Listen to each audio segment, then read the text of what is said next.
Good evening and warm welcome back to another session in the series of Meeting an Expert. It's indeed an interesting and exciting day today as we have a very contemporary person on board to add a lot of information and a lot of experience to be shared. So having said that, let me first welcome all of you who are in the platform today, dear students. It will be an amazing session, very informative session, and please do use the best and get the best out of this session.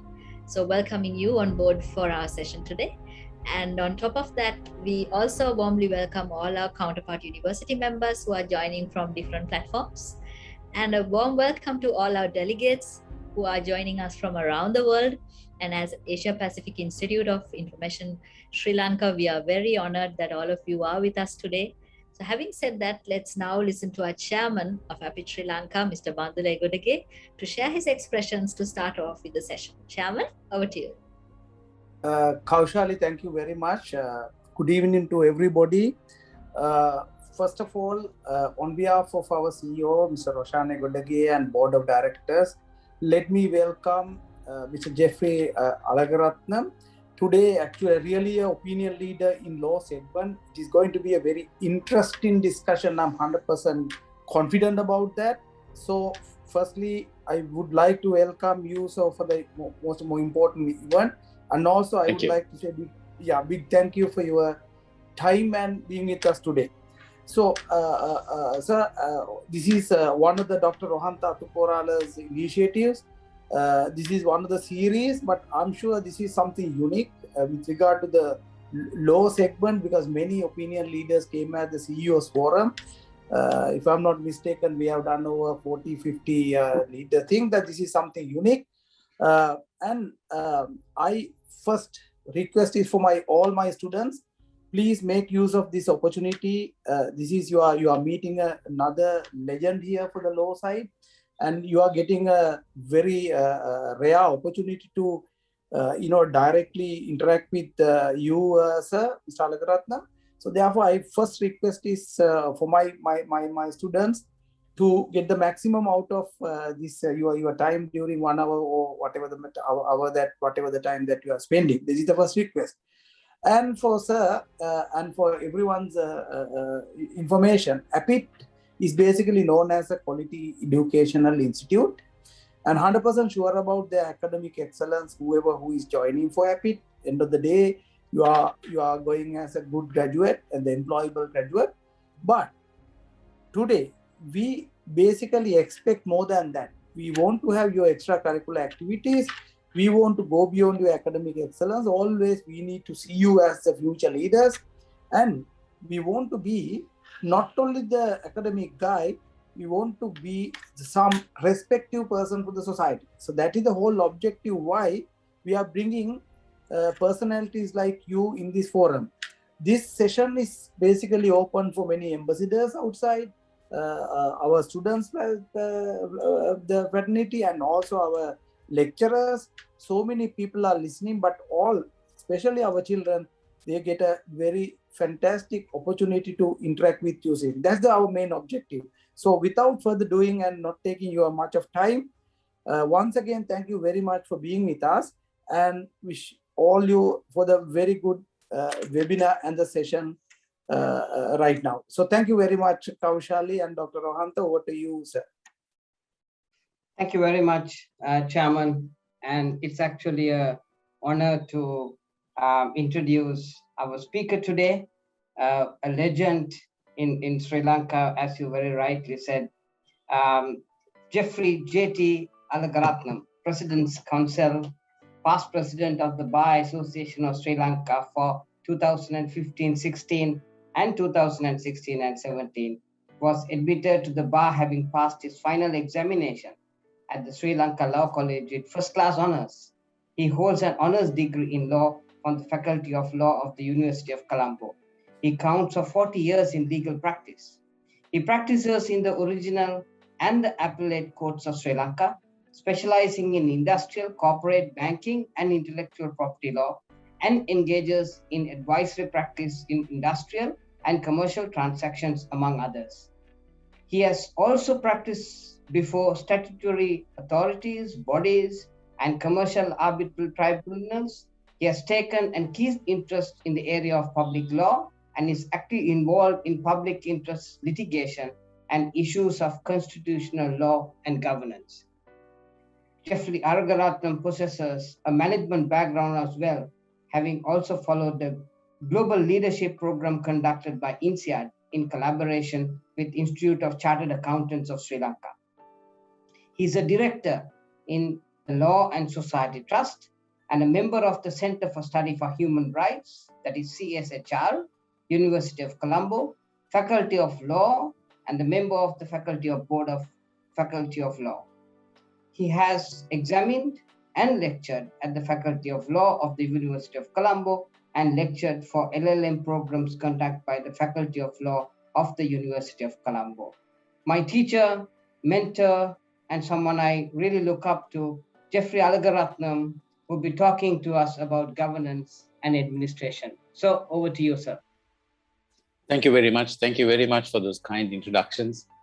When Rohan had asked me to speak to you a few words, I was at a loss as to what I was going to say and whom I was to address. But I find that I am addressing a wide variety of persons here, students, graduates, maybe persons overseas, maybe professionals of every sort, academics. But I selected the topic rather than talk of some dry legal topics such as labor law, talk on governance and administration. Why? Because I felt that that was a very broad aspect. Perhaps it's sometimes too broad, but I will be focusing on what I mean, because I always believe that proper governance, proper administration is central to everything, whether they be in corporate governance, whether in a corporate body, whether in a public authority, whether if you look at the nation as a whole. And speaking of that, I'm sure I'm addressing a group of professionals or would-be professionals. I come from one of the oldest professions, they say. Of course, I think I'm only second to the famous profession, the well-known profession.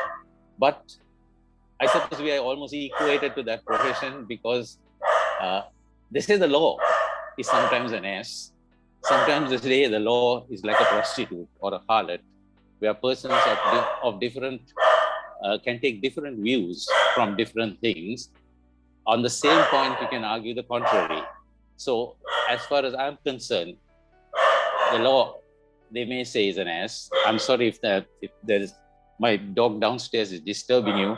Something has irritated him. I suppose there's a lot of tension in the country at the moment. But anyway, to get back to the point, what is fundamental to it is that we have got to all think professionally. When you talk of professionalism, what does it mean? We have hitherto spoken of only the normal professions like medicine, engineering, law. But we have forgot that today there's a proliferation of professionals. We talk of IT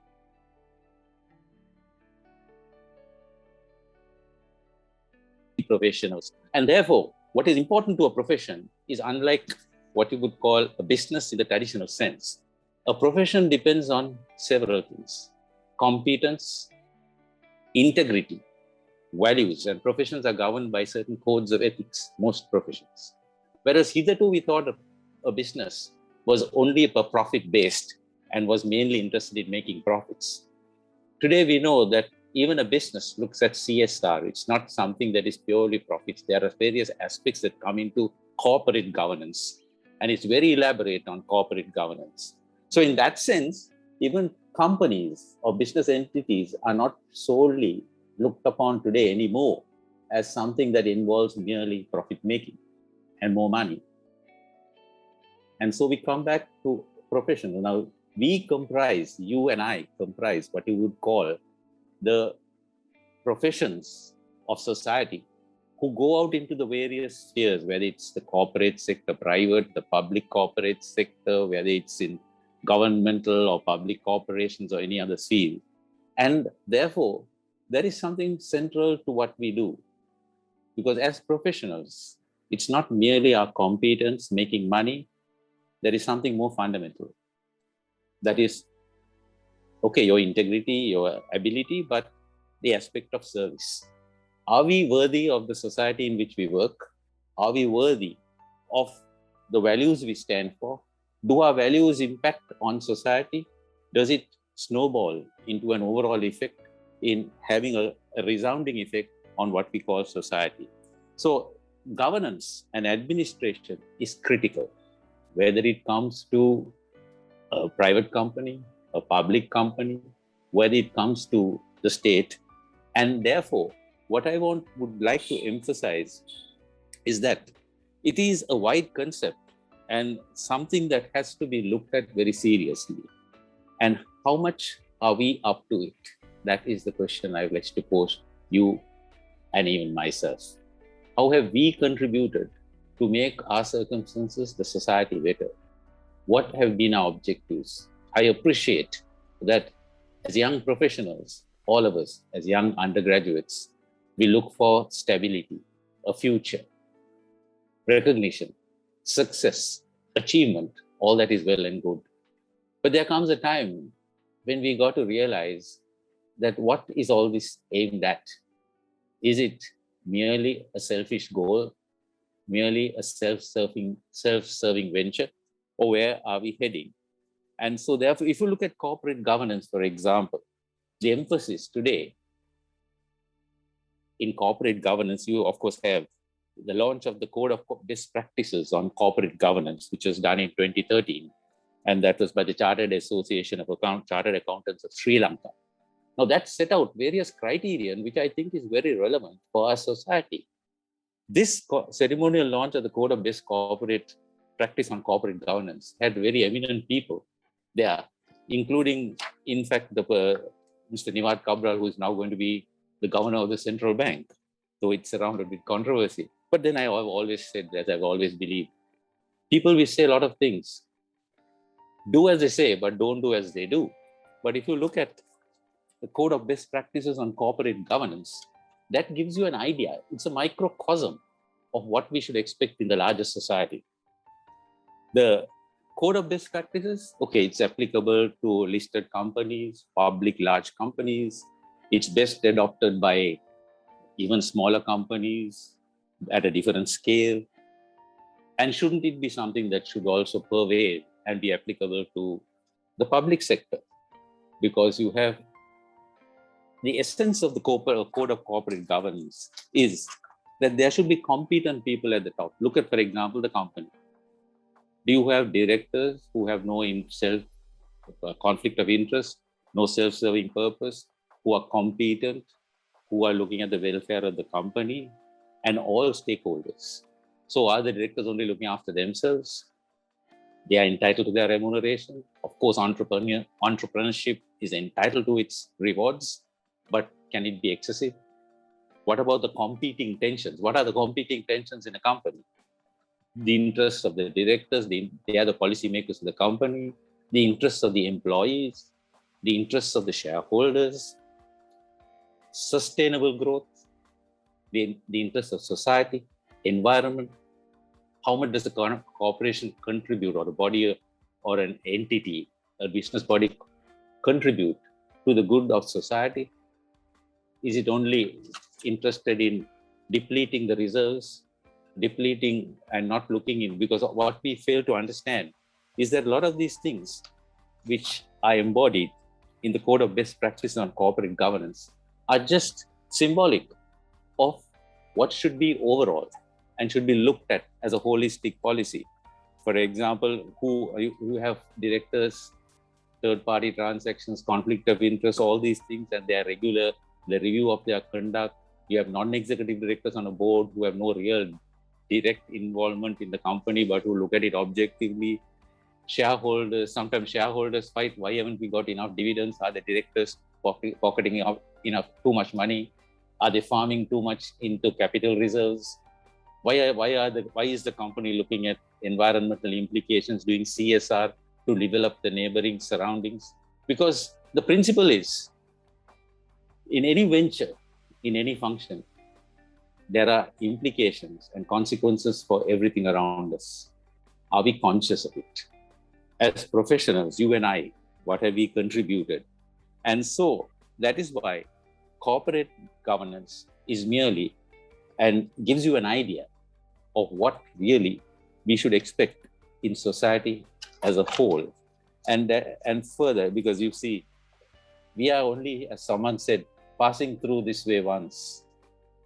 While we are here, we are entitled to make the most of it, but don't take more than what you are entitled to. Leave society, leave the environment.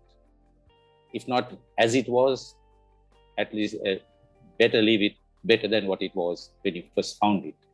Is this the goal that we are looking at? And when I speak of environment, I'm not only talking of the forests, I'm not talking of the rivers, I'm not talking of the roads, I'm speaking of society included. Is our environment, including of human habitations, human relations, better than when we encountered it?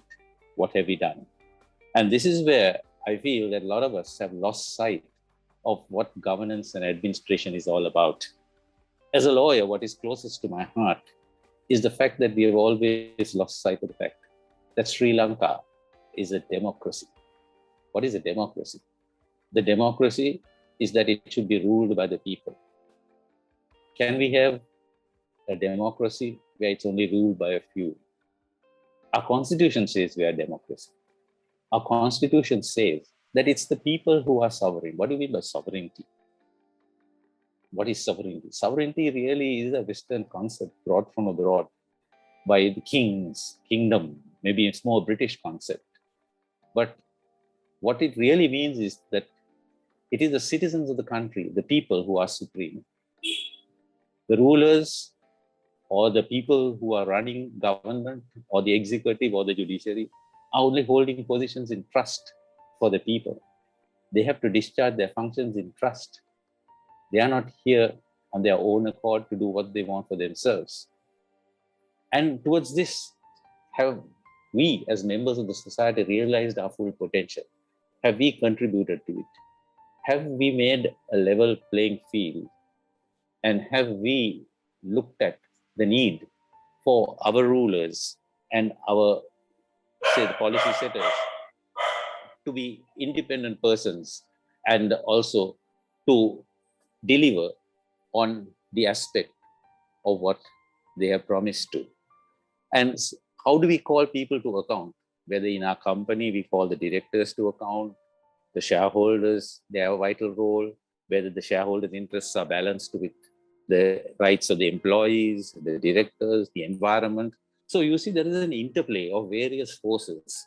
And to balance those, the competing tensions is what's critical in good governance and administrations.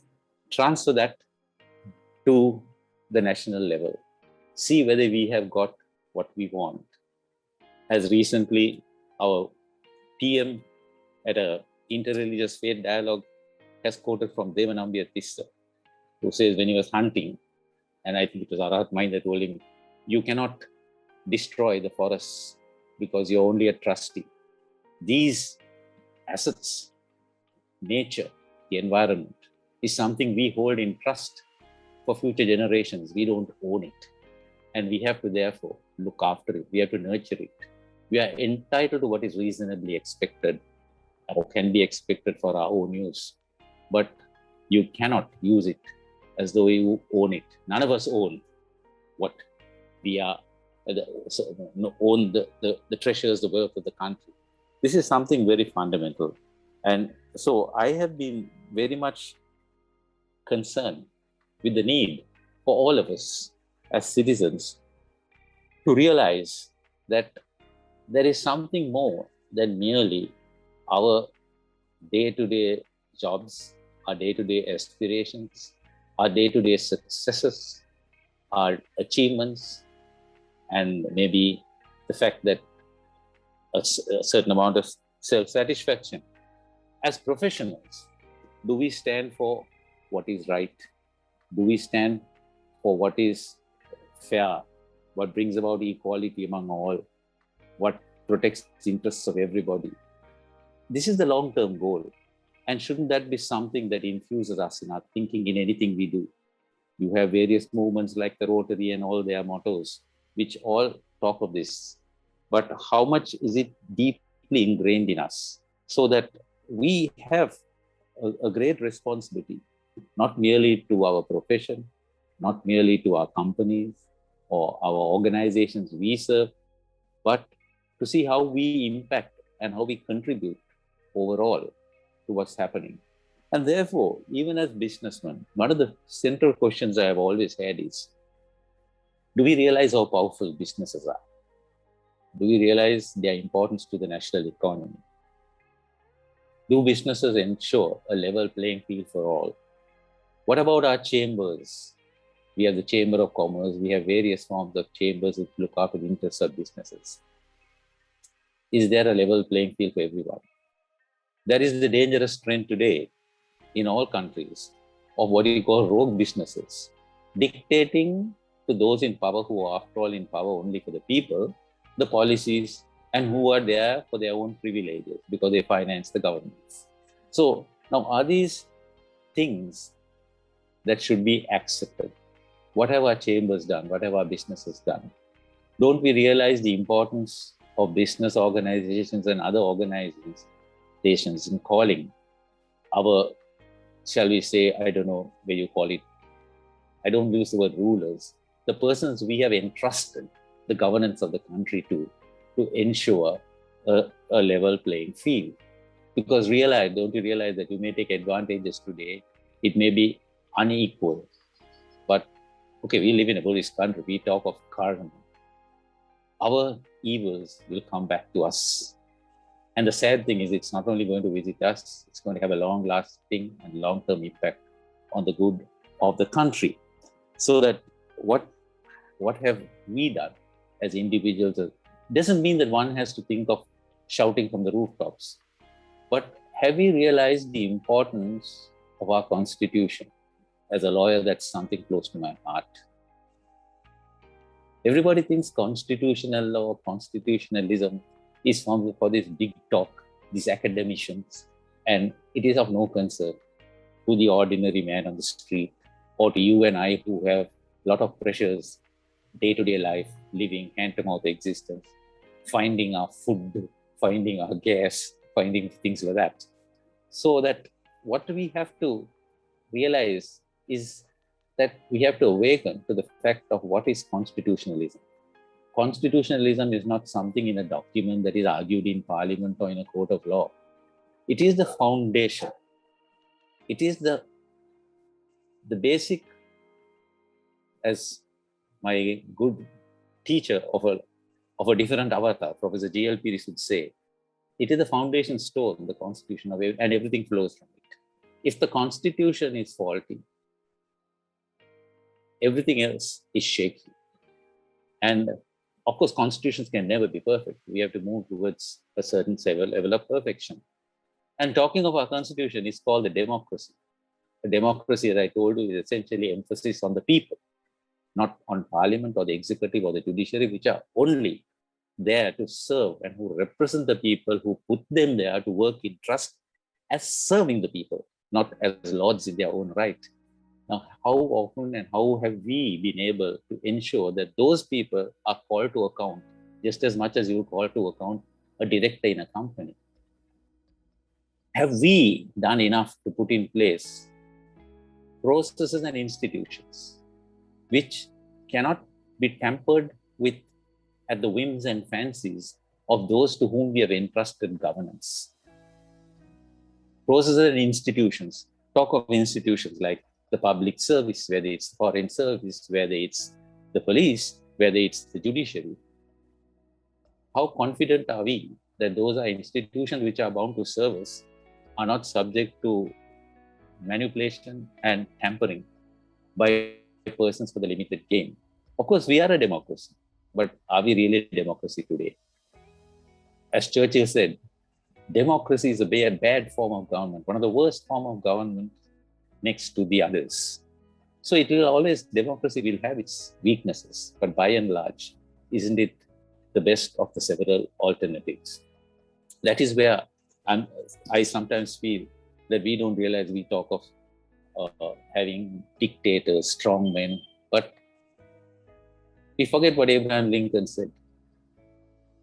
A man is able to readily stand up against adversary. You can test a man's valor when you give him adverse consequences, something against him, he will fight back. But if you want to test a man's integrity, give him power. That's the best test of his integrity. To give him power, and most people fail, their integrity fails. And that is the real test. And that is why it's essential in a constitution. I'm not talking legally. As citizens, you and I, what's important is that we must look at it in a way that we don't call our rulers or whoever they are demigods.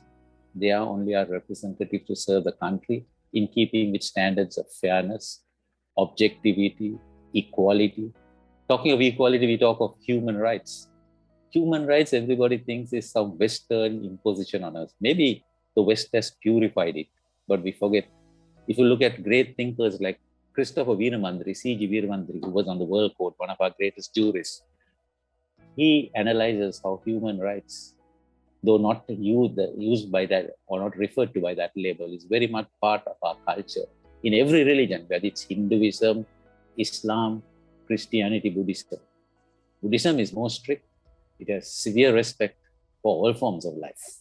So that you find that in our society, we have failed to realize what equality is, that it is very central to our culture, Eastern culture. What is respect for life, the liberty of others, very central. And so we have a culture based on Buddhism, which is very concerned about respect for animal life and all living things. But how far have we gone to respect the life of each other human being? We have been carried away by narrow, parochial concepts like race, religion, little realizing that as far as I am concerned, law, like race, is not a pure-blooded creature. To me, there's nothing called a pure race. And religions all aim at the same substantive goals, though you do have extremists in every religion, but that's the minority, which unfortunately is the most vociferous. So that, as I say, we have in this endeavor, one of the things we have to realize is how much have you and I contributed to making the environment and our relationships better, sound. We may not succeed overnight, but have we been working towards it? Have we been controlled by petty gains, petty biases, and allowed others to misguide and mislead us in what should be a harmonious whole as far as governance and administration is, where everybody feels a sense of fairness and equality? And how do businesses contribute to that? How do businesses call to account not only their directors, not only their entrepreneurs, and but also those whom they are placed in trust? In certain countries, there has also been the principle of recall. Recall is where, if you elect a person to parliament to fulfill certain roles, or the interests of society, and if he doesn't, you can forward a petition to have the guy removed and get somebody else elected. Unfortunately, we don't have that in Sri Lanka, the right to recall a member of parliament who is doing nothing. Today, as you say, as RKW Gunasekara said, parliament has become just a group of people who do not have individuality, who do not stand for what should be objective. And that is the problem we have with all I suppose that is true of many countries in the world. They just were, as it were, persons voicing the views of the ruling party. But as one of the famous thinkers, RKW Gunasekara, said, what has happened to our parliamentarians? Look at our past. Look at our former president, Ranasinghe Premadas. When he was perceived as being too dictatorial, there were his own partymen who fought him. Look at when J.R. Jayawardena signed the 13th Amendment. Who opposed him? His own persons from his own party. Gamli Jayasuriya resigned, right? On a matter of principle, whether he's right. So that you had, and when J.R. Jayawardena stripped Mrs. Bandaranaike of her civic right to destroy the opposition, who opposed it? Gamli Disanaike from the governing party. Today, what is the caliber of the people we elect to power? Aren't we responsible? Have we got a new thinking? Are we prepared to rethink our fundamentals? And therefore, The path is difficult. One does not have to be aggressive, but one has to be determined. One needs to be positive, but one also has to have certain fundamental values.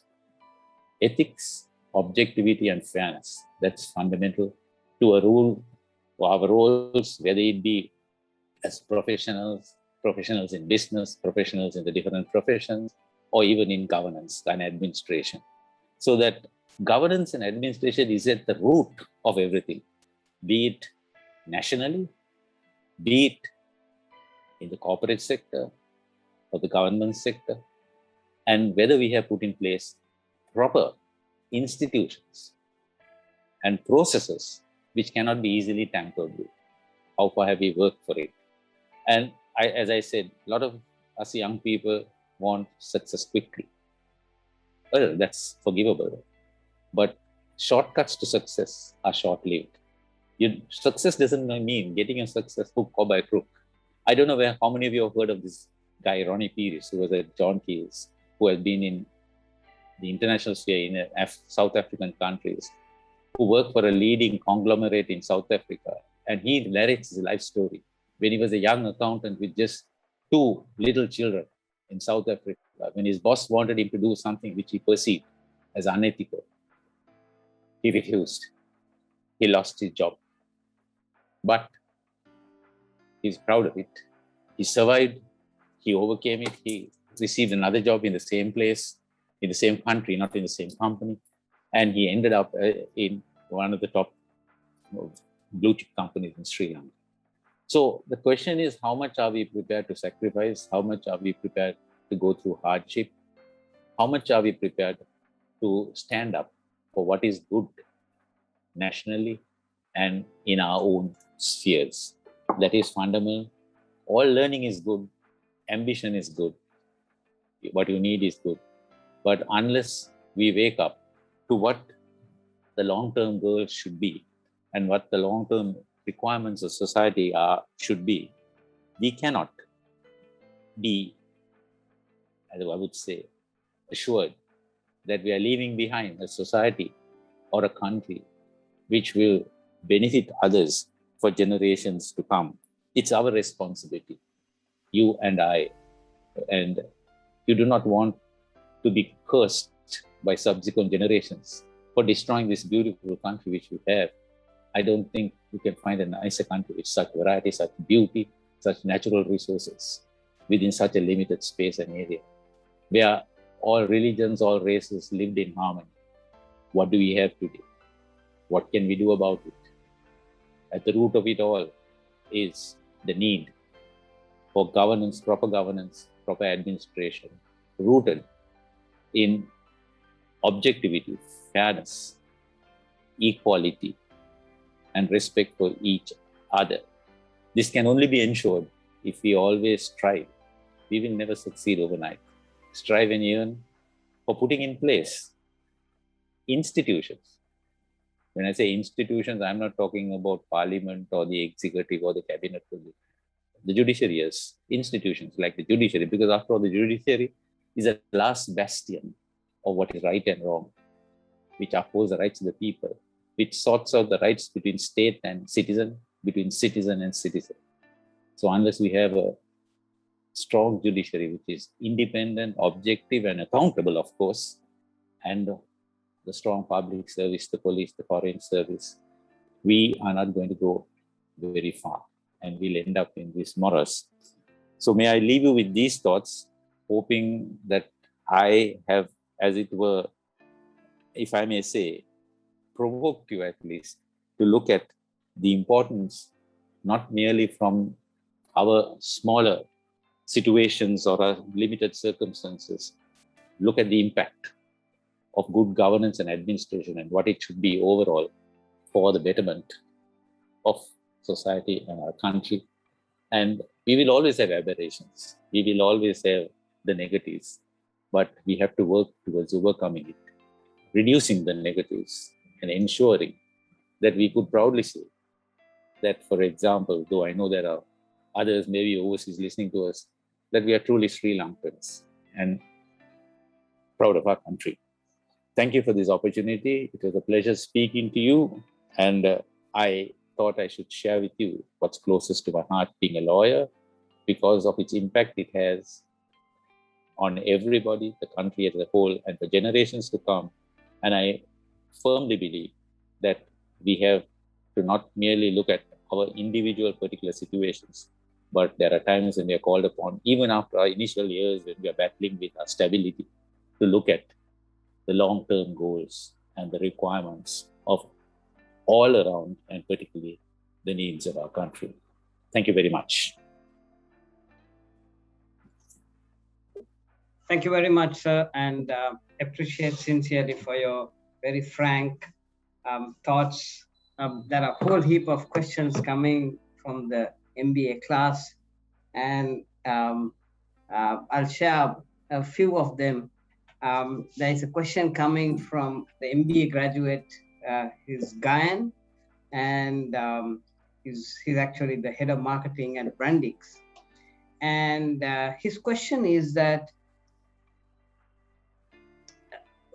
is there a governance index by which a country can be ranked globally? And if so, is there some key strategies that an organization or a country would put together to kind of understand the kind of actions that has happened post formulating these strategies? Over to you, sir. Yeah, I am aware that there are things like doing business, how conducive it is to do business. There are certain rankings to show whether, if, for example, we are interested in foreign direct investments, whether our ranking would interest foreigners to come and invest here to help our economy. I am also aware of corruption indices, like how do we rank compared with countries like Singapore, India, and all in the ranking of corruption? Are we at the top or at the bottom, totally corrupt, or midway? So there are various rankings done by the different countries.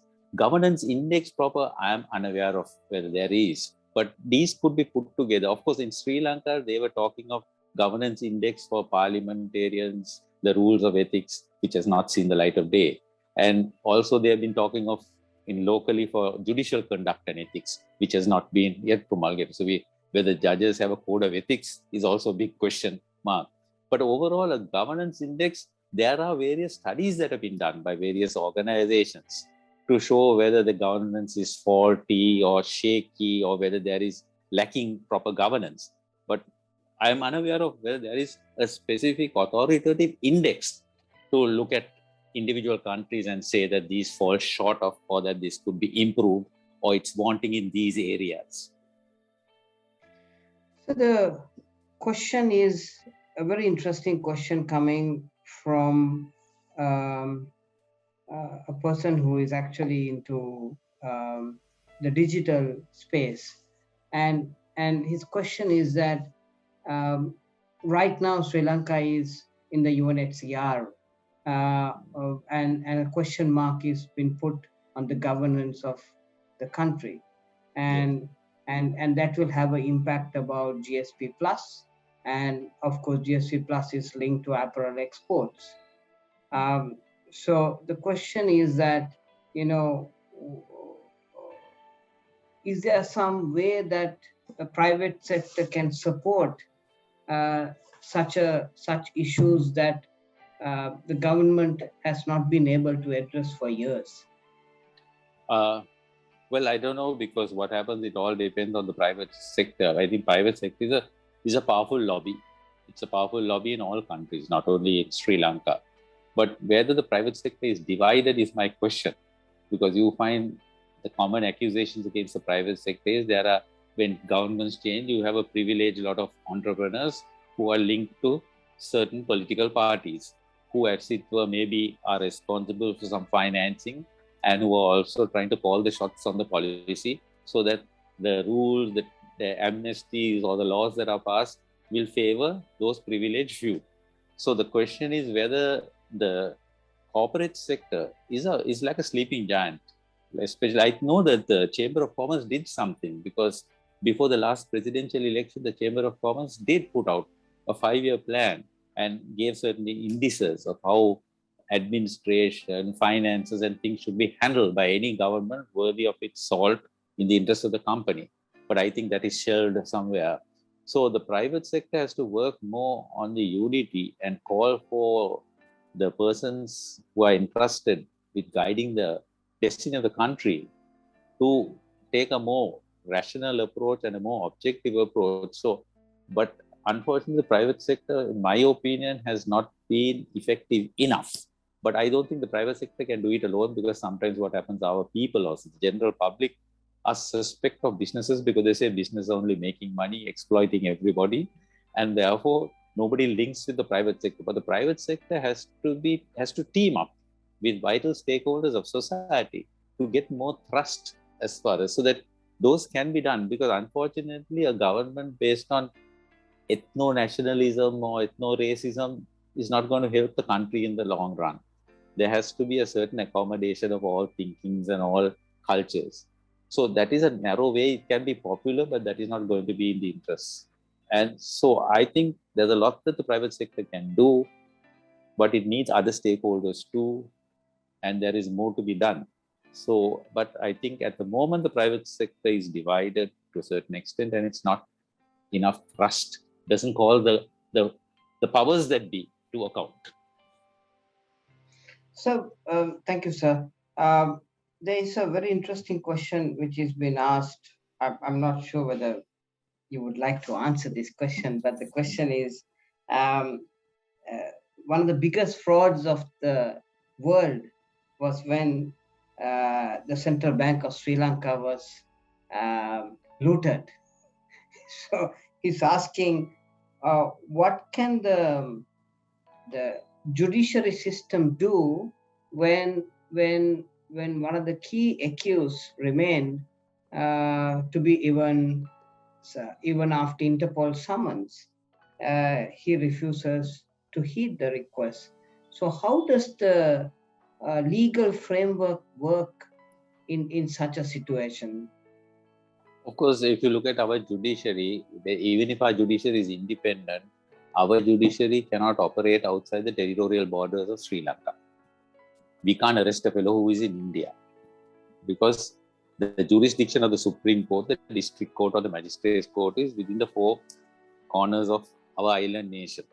So that we need international assistance.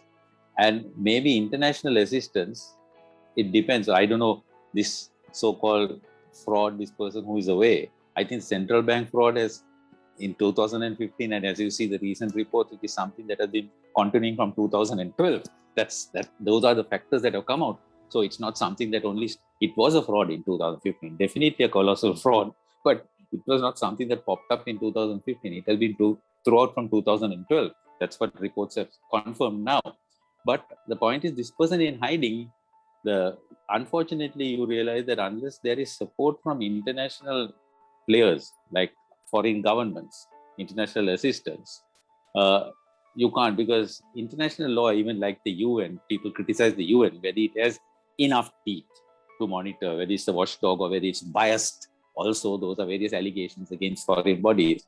So our judiciary can't do anything in that sense. It can take the most issue of warrant of arrest, then try to get that expedited through the foreign agencies.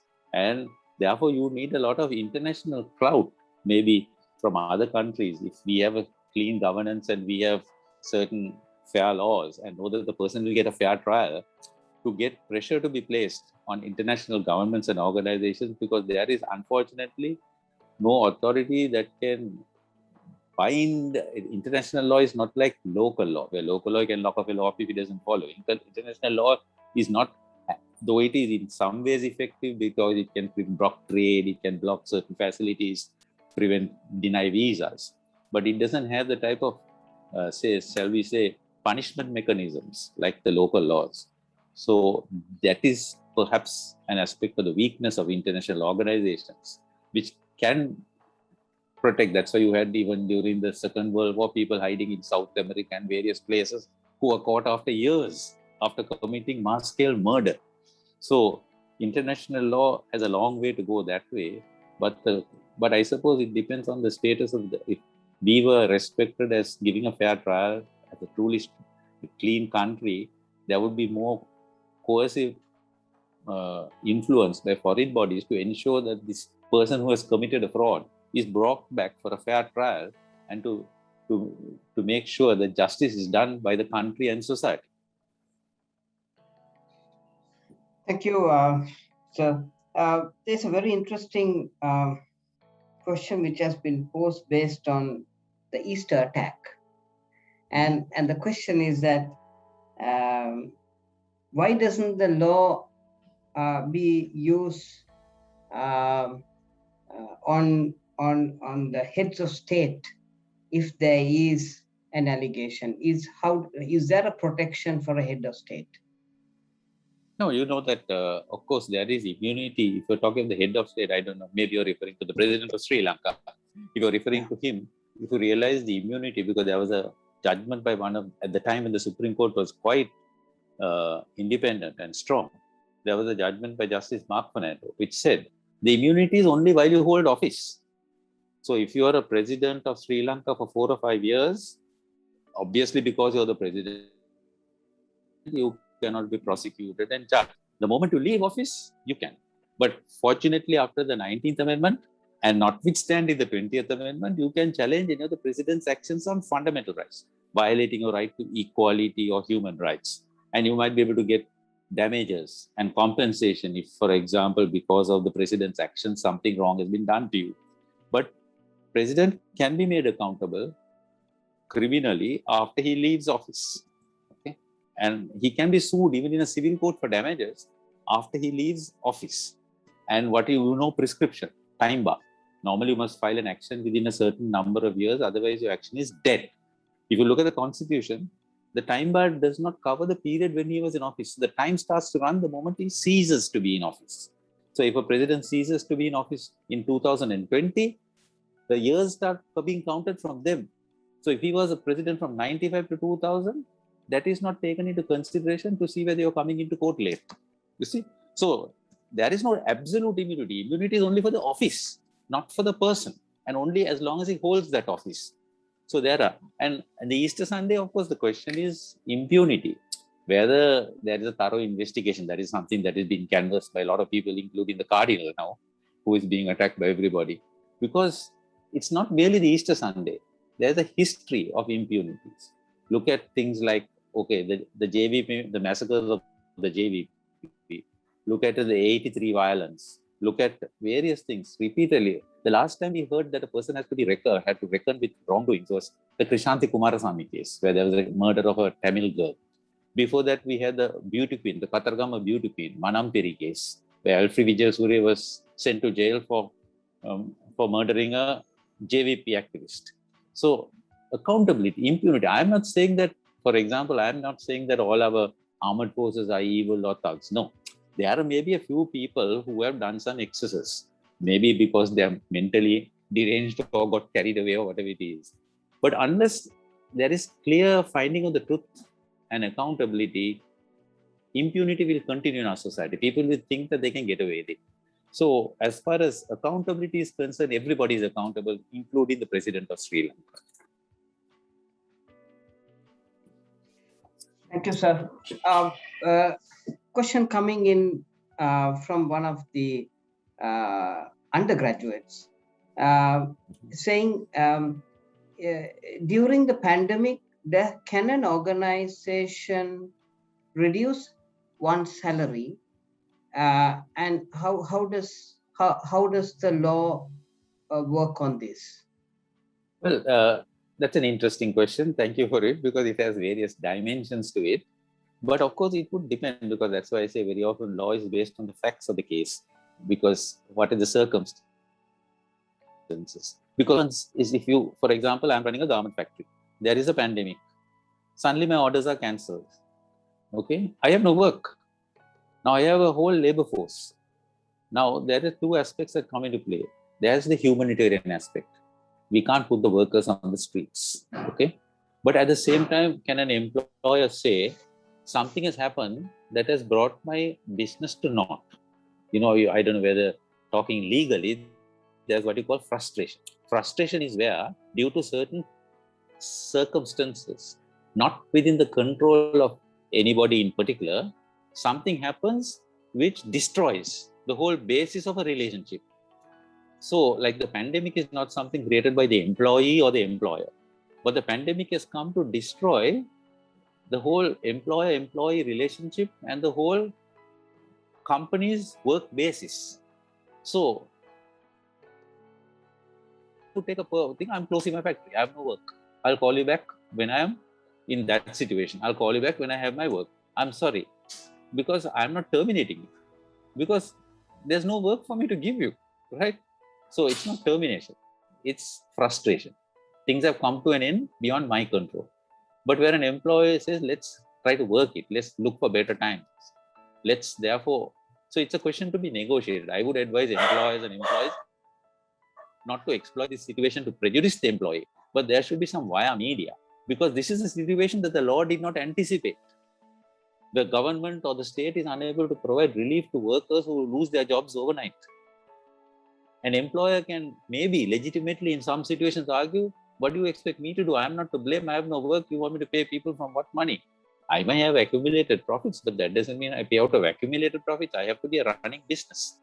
So this calls for a lot of decency, a lot of humanitarian anger to handle it in a way that you try to balance and protect the employees. And the employees also must understand that the employer is going out of his way in certain situations where he need not give them any money, any work, or he doesn't have to terminate because the termination has come about by the pandemic.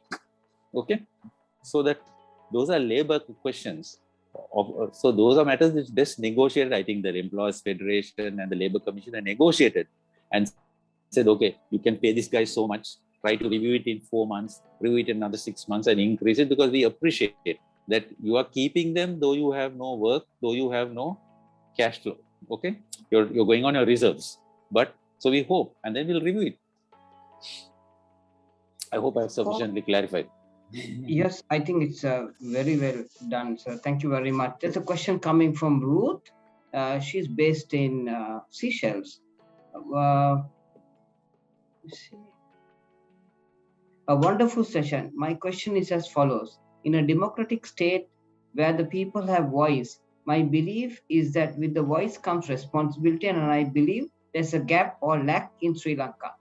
With this in mind, your opinion, what initiatives are lacking to enlighten the public on their responsibilities toward the national economic ecosystem? Yeah, because unfortunately, a majority of our person can be misguided or misled. Our people are friendly people, they're peace-loving guys, majority of our people. But what happens is they might be manipulated by the demagogue with petty things on these bogies like race, religion, or security fears. So the only problem we have is we are unable to find proper leaders in civic society to send out the proper message to our people. Okay, the bread and butter food situation is a fundamental thing. Food, clothing, shelter, education, employment. But should we also always insist on certain fundamentals and in fairness, lack of corruption, equality? So those are things that I think there's not enough voice from the people, because our general populace can't be bothered with it. That's why always when I talk to people on like the learned people I'm now faced with, I try to say that you have to contribute more to society. You've got to convince people that what matters is not race, religion, or any such concerns, but the common humanity and what we have in Sri Lanka and how we go forward. So that I know you say that we have a lack of proper leadership, because everybody says like in Sri Lanka today, we neither have a government nor an opposition. So that is the sad spectacle we are with, and they look for. But I have a lot of confidence in our youngsters, in our young people. They are the people of tomorrow, because I think a lot of our people in responsible positions in governance today have passed their shelf life or their expiry date. And we look to the future, and we need a lot of young people, the young blood, the professionals, and even the skilled guys who can get down to grassroots and marshal up the forces to say enough is enough. What we want is fairness, equality, a safe country, with a future for our generations. And how do we achieve this? Religion is important. It's not something that we can dismiss. But the basis of religion is important because you have everybody preaching on religion, but the core issues, the core principles of religion are forgotten. In the name of religion, we kill, we maim, we murder, which is not, it is, I would say, pardon me for saying it, rubbish. Okay? And it's exploited by everybody. So there is a dirt. We don't have statesmen, as we say. We have only politicians who think of the next election. A statesman thinks of the country, who will be able to stand up and state his position, notwithstanding opposition, and to get the people to think how he thinks in the interest of the country. So I agree with you, but we have to look for more leaders. And whether those leaders have to come from outside and from the younger generation. And there's one thing I always, why haven't we placed more trust in our women? Women are more about, they form more of our population. I think women can do a better job in governance today than men, because men have let us down. So I will root for more women leaders. That's my personal view. So, thank you, sir. Very interesting question again. How has the digital technology helped, given the pandemic, in terms of the progression of the legal system? Very good question. Unfortunately, we have been lagging behind. We are finally, because I think the Bar Association has been interested in getting digital virtual hearings through electronic platforms, whether it's Zoom or Skype or whatever it is. In fact, for years, we have been advocating even getting foreign witness. Normally, a foreign witness has to come here, travel, jet lag, stay in a hotel, come and give evidence. Sometimes case is postponed, available, and it's frustrating. What about the expenditure?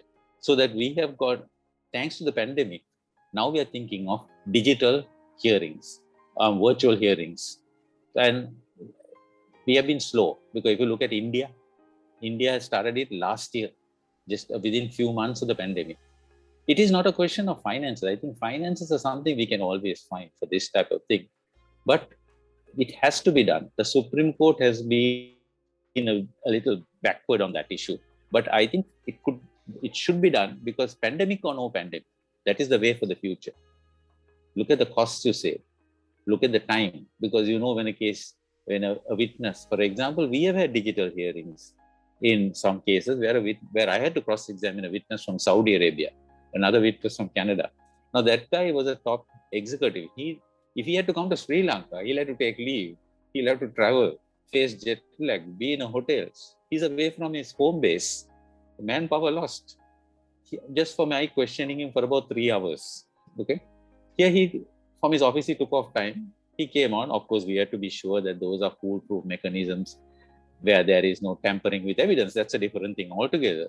But we are moving in that direction. We are not moved enough. But if you look at the Mount Levina District Court, they're having some trials to start all their sittings virtually, not physically. So that's the way to go. It has been taken note of. We are moving. I'm not happy with the way we have been moving. We should have moved faster. Like in India, when an advocate appeared on the virtual platform, he had been wearing a t-shirt, and the Supreme Court told him, sorry, you can't be heard. You should be in your uniform. So there has to be that formality and propriety. And they said, we are not going to hear you. But then India, Singapore have gone well ahead of us on these things. Singapore, maybe it has all the finance, but I don't think it's a matter of finances. It's a matter of the will, because we are doing so many things, spending so much of money. And I always thought that the legal system is as critical as the health system, because it's a man's life, his bread and butter. Health is no doubt important in the pandemic, but there has to be a fair amount of emphasis placed on an efficient, independent legal system. So your very interesting question, again from one of our young LLB students. You're one of the most respected people in the legal fraternity, and during your tenure as president of the Bar Council, there was so much of hope for us youngsters. What is your advice to us who is just conquering out, and we see so much of governance issues, including in a 5-bench panel, people who are prosecuted who are for murder and then subsequently been released? Well, I admire that question. I admire your guts. We have to make our statement. There are several petitions. I am appearing in one case. One is on the Mirisuville murder. That is where the throat of a small boy was slit by a sergeant, and he was convicted right up the Supreme Court. And then also the recent pardoning of Duminda Silva, that also we are challenging the pardon. So we have to. That is why I think that we have, because there, if you see the presidential pardon, the executive pardon, he has to consult the judges who heard the case. He has to consult the Minister of Justice. He has to consult the Attorney General before he does a pardon and get their views as to whether it's proper. Then also he has to inform under the victim and protection. That's why, notwithstanding a lot of the defects of the Yavalana government, the right to information, which recently saw one of the provincial councillors unseated for bribery in Ampara, as well as this question of witness protection. When there's a witness or somebody who's affected in the family, who's, let's say, your relative was killed or you're a key witness, if the president is going to pardon that person, he should also inform, because then there has to be some protection given to that. Now, there are a lot of things where the president has to comply with before giving a pardon.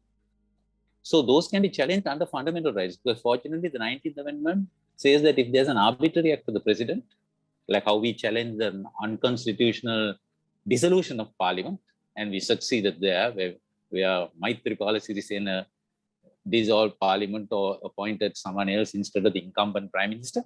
So that there are avenues.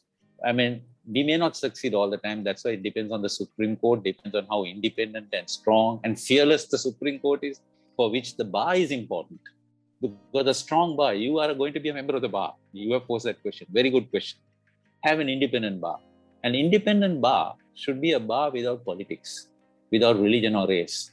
Because remember, as I told you, all professions involve service to society. We may earn our money, we may be intelligent guys, but there's no point being an intelligent rogue. Okay. So are we up to it to stand up for the fundamentals? So if the bar is strong, the bar will keep the government or the executive in place and call it to account. And the bar will protect the judiciary and make sure the judiciary does the right thing, not allow anybody to interfere, and call the judiciary also to account. So that is there. Everybody forgets that the bar, if you're going to be a member of the bar or a professional, your role is very important. And the bar can, because people look to the bar to guide them, to give them the signals of the time. The bar can swing popular vote. The bar can swing popular opinion, professional opinion. That's a critical body. And that is why the independence of the bar and its strength is important for checking and balancing, just as much as you have judiciary, parliament, and the executive to check and balance each other, which doesn't happen today, because it seems to be all too much power reposed in one person. So you have to be positive and go forward. Thank you, sir. There's another very interesting question. I'm not sure whether you're going to answer this, but let me ask the question. The global research shows that the people who have to get vaccinated have to be over 60 years, and that happens to be the highest death rate. In the current situation, the health ministry has given that same mandate, but it was overruled, and people between 30 and 60 were vaccinated, and hence the 11,500 people who have died, lost their lives, almost 80% of them are people above 60 years, and of which almost 75% are people who have not been vaccinated. Does this account for murder? I don't know, of course, murder, to meet the criterion of murder, it has to be something like premeditated, planned, without provocation. So the proof of murder is where I deliberately plan, bring a gun or a knife or poison, I introduce it to you, not in the spur of the moment. But this at minimum amounts to, if you may call it manslaughter, something short of murder, and maybe criminal negligence. Like Easter Sunday bombing is criminal negligence. You had warnings, you did nothing. That's what the commission said. Investigate these people, the top people, for criminal negligence at minimum. So criminal negligence is something you can be punished for because you caused the deaths of people. So that is one. The other thing is, I don't know why people don't do it. I don't know whether our judiciary is up to it. But there are a lot of civil remedies. You can sue these fellows for damages. I mean, just as much as the president can be sued after his ministers, cabinet ministers also can be liable personally and say that you all are negligent, you didn't fulfill your put you in a position. You are negligent. I remember there was a former case in Hong Kong where corruption, where you make commissions. The government brought an action against those ministers or those public figures saying, bring back the money. Because there's a money owed to the country. Because you have made, being an agent of the country, you have made a secret fraudulent profit. Or bring that money back. So trust, you're a trustee. As Mahinda Rajapaksa preached about trusteeship. They are all trustees. So as I always say, do as they say, but don't do as they do.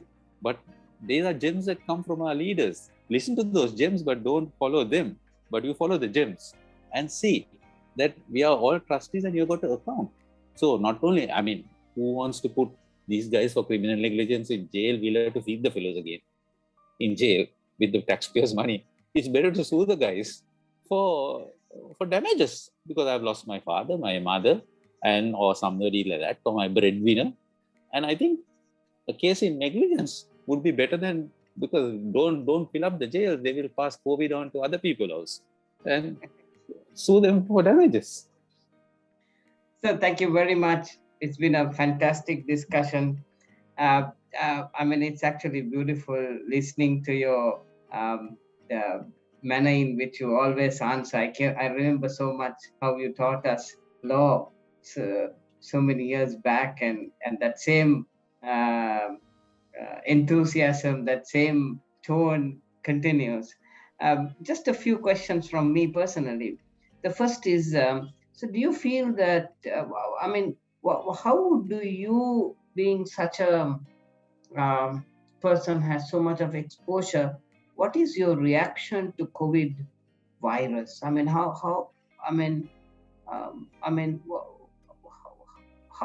why do you think this has happened, and how do you think that the world needs to react to these kinds of situations? Because these are some things that, you know, nobody can teach you, nobody can have answers to. It's only a philosophy. Over to you, sir. Yeah, well, of course, firstly, we don't know how this came about. There are a lot of queries, a lot of cases that was something deliberate or accidental for the development of the virus. World Health Organization is trying to investigate their allegations against China and various countries, whether this is biological warfare or something that naturally developed, and how the virus keeps ahead of us by variants, so that every time we devise a certain vaccine, whether the virus beats the vaccine and goes ahead. So those are the realities. So whether the world powers will get to the bottom of what it is, and like what we had Easter Sunday attack, and say if there was impunity, whether they never again situation is one thing. But whether we have to also be practical and realistic in the situation.